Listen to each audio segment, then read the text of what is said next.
This is a video on nonlinear or semi-linear systems. Both kind of mean the same thing. That means it's a system, so two equations, where one for semi-linear or both for nonlinear are not linear, not straight lines.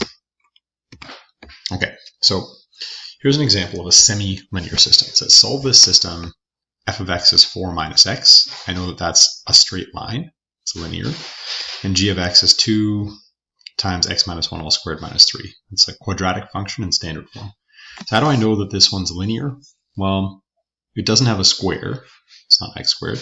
But also, it fits the mx plus b format, just written in a different order.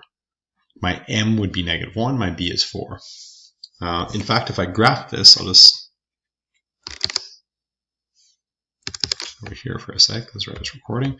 So if I graph this line over here is 4 minus x, and this quadratic function here is 2 times x minus 1, my h is 1, all squared minus 3, that's my k.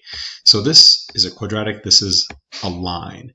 And solving a system is looking for the intersection point, or in this case, intersection points. It's where these two functions intersect, and it appears that there are two places. In fact, often there will be. So that's what I'm looking for. I'm looking for where these two intersect. And the f of x and the g of x really are y values. So really this is what I have. And when you're solving a system, you have different methods that you can use. You can use substitution, elimination, comparison. Comparison is a subset of substitution. And here, because I have a y equals in both cases, I can use comparison. It's like substituting. It's like taking this whole thing and replacing it wherever there's a y over here. So that's what I'll do. I'll set those two equal to each other. I'll set this, which is the y, equal to where there was a y over here. And this is just mathematically a quadratic equation. It's an equation, an equal sign. There are going to be x squares in it, because when I expand this, I get this.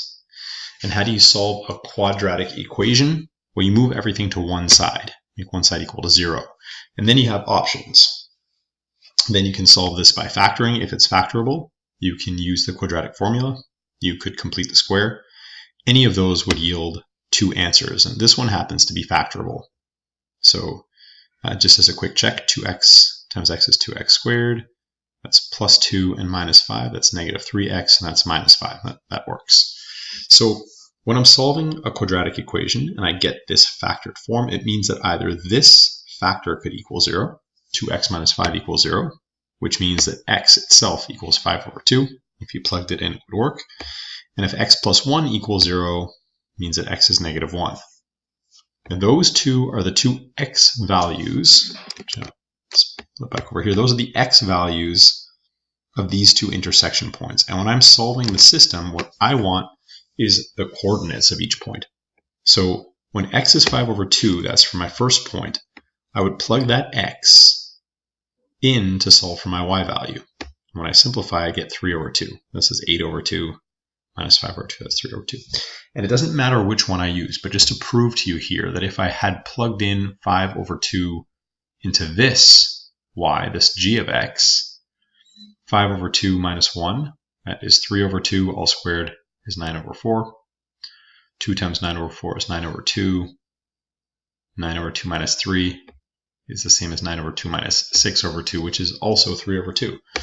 So my first point is the point where x is 5 over 2 and y is 3 over 2. And my second point, when I plugged in -1, if I plugged it into either one of the two functions, I'd get y is 5. So that's my other point of intersection. There are two of them.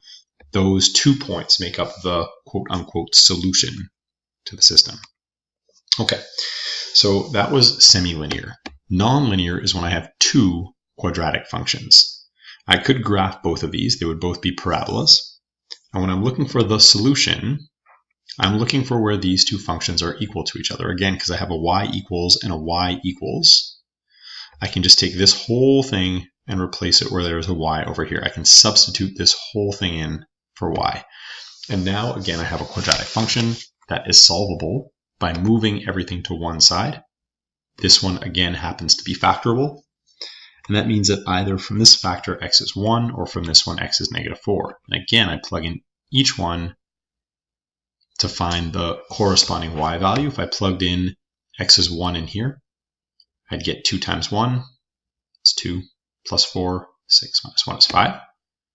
And just to show you, I haven't done the calculation, but if I had plugged in 1 here, 1 squared is 1, plus 1 is 2, plus 3 is also 5. It should be the same in both because they're intersecting, they're at the same point. 1, 5 is 1 point, and if I plug in x is -4, again, into either one, it doesn't matter. I chose the other one just to show you. That becomes positive 16, minus 4, that's 12, plus 3 is 15. And if I had plugged in -4 over here, I would get 2 times -4 all squared is 16, that's 32.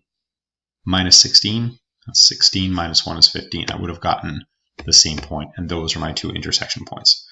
Very quickly, this allows us to solve some special case types of problems. So here's one. It says find the rule of a quadratic function whose axis of symmetry is x equals 1. It's my h value, which passes through these 2 points. So this is my form. It's almost the regular standard form, except that I plugged in my h value, my x is 1. And because I have 2 points, if I plug them in, like the x and the y here, and the x and the y here, x and y, what I end up getting is an equation that has 2 unknowns, an a and a k. But I can simplify this. 3 minus 1 is 2, and 2 squared is 4. And 4 minus 1 is 3, and 3 squared is 9. I have 2 equations with 2 unknowns each. Mathematically, if I have 2 unknowns, but I have 2 equations I can solve. Because what I could do is isolate k, and then take this whole thing and plug it in over here for k. That's a system that I could solve. And that would end up giving me a way to solve for a, and then to solve for k, and I could find the rule. And one final special case that doesn't look like a quadratic equation, but it is. It's saying here that the total area of sidewalk A is 432 decimeters squared, that the length of sidewalk B is 22. It's asking for the length of sidewalk C. And it says that all the squares are equal to each other and that all the rectangles are equal to each other. So I have 2 unknowns, and I won't take the time to try to figure out what they are. I'll just tell you. I'll define x to be the length or width of a square. It's a square, they're the same. And y to be the width of the gray rectangle. So that or that is x, and this measurement is y. And those are the 2 unknowns that I have here, and those 2 will end up giving me 2 equations. Because since I know that the total length of sidewalk B is 22, that's made up of 2 x lengths and 1 y, 2x plus y. And from this one, if this is x and this is x, the area of one square is x squared. And this is y and this is x, the area of one rectangle is xy. So sidewalk A has an area of 4x squareds plus 3 xy's. That's 432. So slightly different from the previous examples. If I wanted to solve this, I would isolate one variable. Let's say y. It's equal to 22 minus 2x. So just move the 2x to the other side. Now that I have this, I can replace this entire expression wherever there is a y, and I end up getting this equation. I won't solve the whole thing, but if I distributed this and grouped together all the like terms and moved everything to one side, I'd end up with a quadratic equation, and I'd be able to solve for x here too. And that is how non- and semi-linear systems work.